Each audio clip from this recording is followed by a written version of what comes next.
Si Jonas. Sa akin, wala naman. Wala pa masyadong fans. Hindi, kasi more, ano na lang din sa games lang naman nagkikita, ganun. Tsaka, yan, basta alam nyo naman yung limit, yung mga limitations nyo, tsaka yung situations nyo between players and fans. Yan, okay naman lahat. Ayan, pagbigyan naman natin yung mga texter natin, ha? Sa dami ang daming texters, ang dami. In our place, Jonas is the best point guard in PBA sa tingin namin. Mabuhay, MBC Sports Center. Dito sa may, ibaba ko lang, ha? Baka magtampo yung iba. Pero ang nanalo muna, Ruel, sa ating...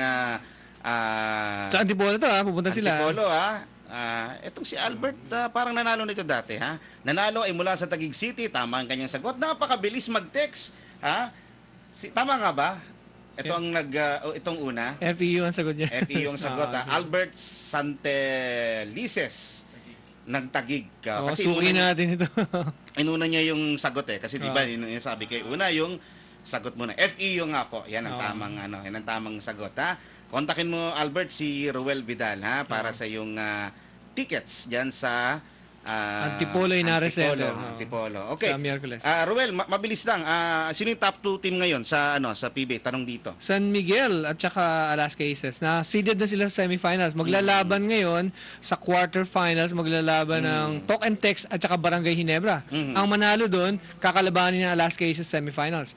Pure Foods ngayon nasa quarterfinals waiting na. So naglalaban ngayon sa sudden death, rain or shine, Coca-Cola, Santa Lucia. So yung mananalo naman sa kanila kakalabanin ng Pure Foods. Pagkatapos yung mananalo doon, aakyat kakalabanin ang San Miguel Beer. San Miguel Beer. Habol ko lang, si Bitoy ba na-trade na ba? Mukhang kinukuha si ano? Mukhang pinag-uusapan yun. Pinag-uusapan. Para kung nga so ba? So wala pa ako natidig na. Wala pa. Na trade. Kasama natin sa simbahan yan si Bitoy Umulo, no? Muntik mo na maging guest, di ba? Oo, lagi lang ako in-Indian. Nakikita naman kami sa simbahan, ha? Okay,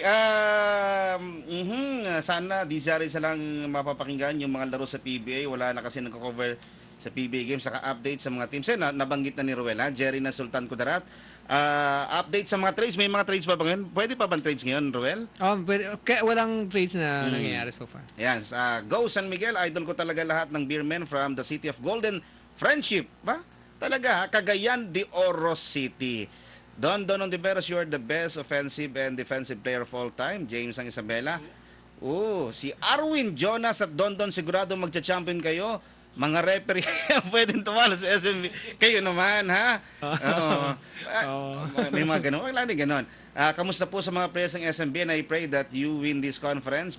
Kamusta na lang po ako kay Olsen Racela. Iba yata yung show natin. Parang dumagsa talaga yung mga text. Nagising yung mga tagapakinig natin nung naging guest natin si Don, si Arwin at si Jonas ng San Miguel Beer. Malulupit itong mga ito, ha?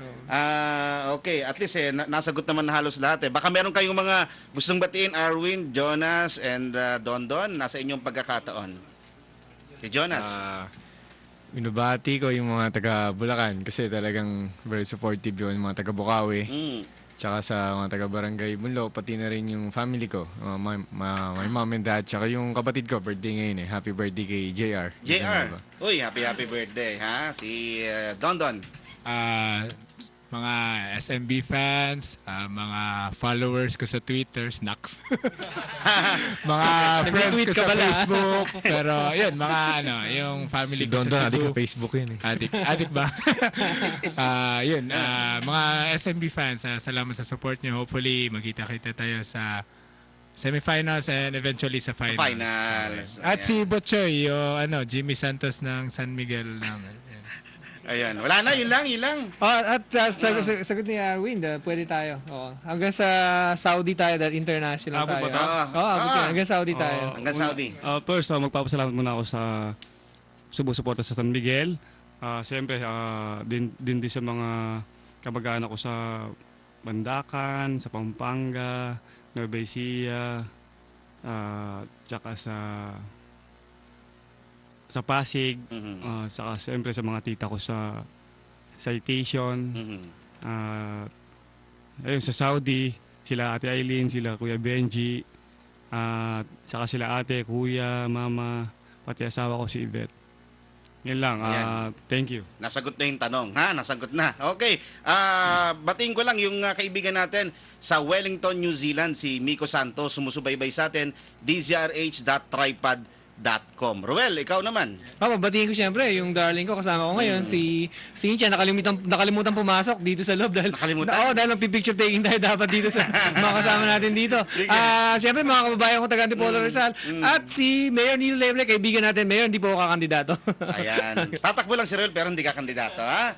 Okay, mga kaibigan, yun na po ang kabuuan nating palatuntunan. Ngayon pong, ano ba ngayon? Panghuling, ay hindi pa ito panghuling linggo na meron pa yung susunod Meron ha? pa sa 31. At singit ko. 24, ano? Sa 31, guest natin, Sino? Eric Imperio, X-Tribe, pag-uusapan naman natin, triathlon at saka running. Maganda rin yan. Tsaka yung motoring sports natin, abangan po next week. Talagang marami lang tayong guest ngayon. Kaya next week na po yung ating motoring sports. Ang alam po ng ating mga kaibigan, lalo na sa technical side, sina Rene Abinales, sino kasama mo Rene, si Francis, si Erwin Makatangay, at sa ngalan din natin mga kaibigan sa RH TV, ito po ang inyong lingkod, Chris Capulso. Huwag kayo alis. Yung programa nating Lunas, susunod na. Isa lang